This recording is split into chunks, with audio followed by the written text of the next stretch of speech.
it's 2 weekends in a row where on Friday night I didn't think we were competitive enough in a lot of areas, and then one night later, the effort was great and the outcome was great, and we need to find a way to replicate that recipe for 2 nights in a row. And if we want to take a step as a team, we have to start winning twice on a weekend, not just once. You guys got Robbie Payne's just scoring a lot, and you said that you're going to try to feed him the puck more. Are you guys still going with that strategy? Yeah, I mean, he's got 9 goals, 10 games. I mean, he's showing he's an elite goal scorer in college hockey. So we need to. One, we need to keep Robbie going, because to this point he's kind of been driving our offensive engine. But we got to get some more depth scoring, and we talked about that on Saturday in a meeting. And it was nice to see Starsinski score a goal. Now we need some other guys to chip in, and you got to create offense by committee. You can't just rely on one guy, and we need to do a better job throughout the lineup, continuing to generate offense. Looked like Zach was off to a slow start, but then he had 2 assists on Saturday night. Do you feel like he's starting to come around a little more? Yes. I think, he's an important player for us. He plays a lot of minutes, and he plays in the power play, and he plays in the penalty kill and 4-on-4, and, he probably plays as much as anybody. So, he does need to help offensively. I think it's starting to come a little bit for him, but he generates his offense through effort and work, where, Robbie has a little different, skill set than Zach does. I think Zach's got a great motor. I think he can skate.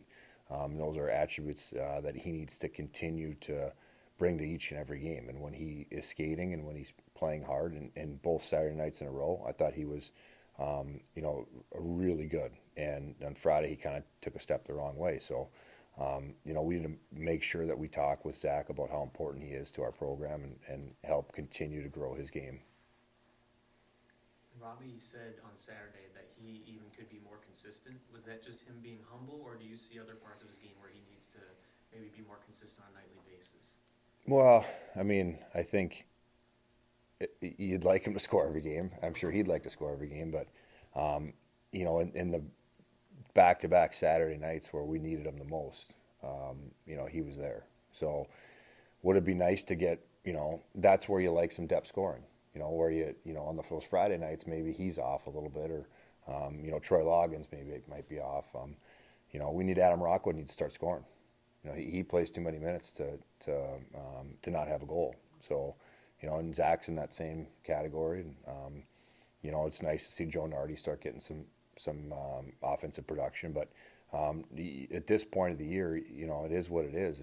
And like I've said from the beginning, everybody in our program is expected to score and help with the offense. And, at this point, we need a little bit more depth. At the long trip to Alaska, you said you've never done this kind of thing before. How do you prepare for something like that? How have you prepared for this? Well, we practiced harder yesterday than we normally do. Today we'll probably practice a little longer than normal on a Tuesday, because we don't practice tomorrow with the long travel day. And then we'll probably practice harder on Thursday than we have also. Those are the on-ice type things. I like the fact that we're getting in a little bit later there to keep guys awake, to try to get their clock acclimated as quick as you can.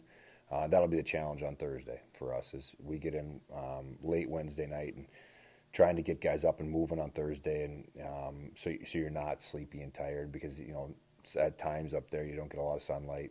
Your clock's a big 4 hours off, so we got to make sure that we just keep them moving throughout the day and keep them awake, and so they can go to bed at a fairly normal time for them based on the time change, and then they're ready to play the next night. What do you know about Fairbanks? What have you heard about them? Based on the video, they're a very competitive team. I think to start the year, they were really happy with their goaltending. I think, maybe the last weekend, maybe their guy didn't play as good as he had in the past. In D-zone coverage, they look to be a man-on-man team, which is a little bit unique. Creates some challenges, but also can create some opportunities for us. They're probably the first team we've played that is a lot of their game is based off of their defensive structure, and the other teams we've played, want to skate and get up and down the rink, and I include Fair State in that. They want to play fast, and the challenge for us will be to push the game to a pace that's uncomfortable for them, and if we do that, I think we have some opportunities to have some success. But if we turn it into a game where we're turning pucks over and not getting our offense going and not being able to play fast and not supporting the puck, I think that that's advantage for them. Special teams seem to be continuing to be getting better with each weekend. Are you noticing some more consistency? Yeah, I mean, we were 11 for 11 on the penalty kill last weekend. And at a huge moment in the game, we had a 5-on-3 that we had to kill, and not only did we kill those penalties, I think we generated momentum. And that's kind of the challenge, is that on the power play, like I've said to the group, you don't always have to score, but you got to generate momentum. And defensively on the kill, if you can kind of choke them out a little bit, that really gives your team a boost. And conversely, the best players in the other team are on the power play, and now they're frustrated. So we did a great job on the kill. Power play still a work in progress. We are getting a goal a game now, which is important, and we got to continue to get one every night. And the penalty kills, their job is to give up one on the weekend. And this weekend they didn't give up any. So if we can continue to go in the right direction, that'll bode well for us. They also clear the puck well. Instead of just playing entirely in front of the net, they're able to get the puck out and get 15 seconds take off the clock. I know that you said that was your goal at the start of the year. Yeah, and I think we're better on face-offs. That number one, if you can win a face-off on a special teams, because it starts every time off a face-off, you can either keep it in their zone offensively, or if you have a good plan to get out, you could kill some time there. And I think our guys have supported the scrums well.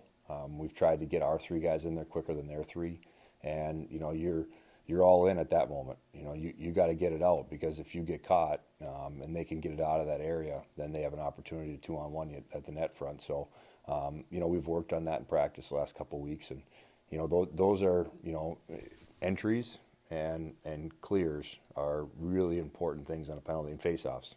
And I think we've done a good job limiting the entries. We've slowed people down off the rush. We've won more face-offs and we've cleared more pucks, and I think you see the result. Is Nardi going to have to sit because of rules at all this week? No, which the way they announced the penalty was a face masking, which I thought that's a game misconduct right away. He's out the rest of the game, but it was a face washing, so not a face masking. If you can figure out the difference, let me know. Okay. But all I know is he's good. We've kind of asked you this in the past, but you think with the long trip, you might do a switch with the goalies, or is that kind of up in the air? You know what? I'm going to play Ate on Friday based on how he played here. And if, no different than we did it with Israel, said if you play well, you continue to play. And, as much as you appreciate having two really strong goaltenders, it'd be nice if one of those guys started playing the bulk of the minutes, because that means he's playing great. And the hard thing for our program at that position is, I think both of those guys are top 10 players in our program, and only one of them gets to play every night. So, that's what's tough, is that, you want to make sure that you continue to give the other guys many reps in practice as you can, because he is talented, and he does have, in Ate's case, he had a history of, 5 shutouts in a row. Now, if we would have won on Friday and won on Saturday, and Israelson was playing, this weekend, that'd be a stretch for Ate that he hadn't gone on in a while. So it'd be nice to see one of them kind of grab it and run with it. And Friday night was no fault of Israel, so we didn't play well enough in front of them. But, when you lose the game, you sometimes make some adjustments. You talked about on Saturday how that defensive intensity really made things easier for Ate. How do you keep that intensity so high, especially now with this long trip? Well, I think, number one, we need to get back to practicing harder. I think, we talked early in the year. I think Ryan asked me about did somebody gain confidence from the weekend, and I said, you gain confidence in practice, and we need to gain some confrontational confidence in practice. And you read, Coach Sean's comments before the game on Friday, and a lot of his thoughts were they need to be more competitive, and they need to be harder in certain areas. And I thought their team was very competitive on Friday, and I thought we kind of flipped the script on Saturday. Now our challenge is to make sure that we bring that Saturday night effort on Friday night going forward. And we're gonna adjust some things during the week to maybe not be as up and down the rink in practice as we've been, and maybe be more man-on-man situation, getting to nets and clearing areas, and kind of mimic as much as you can those battle situations in the game.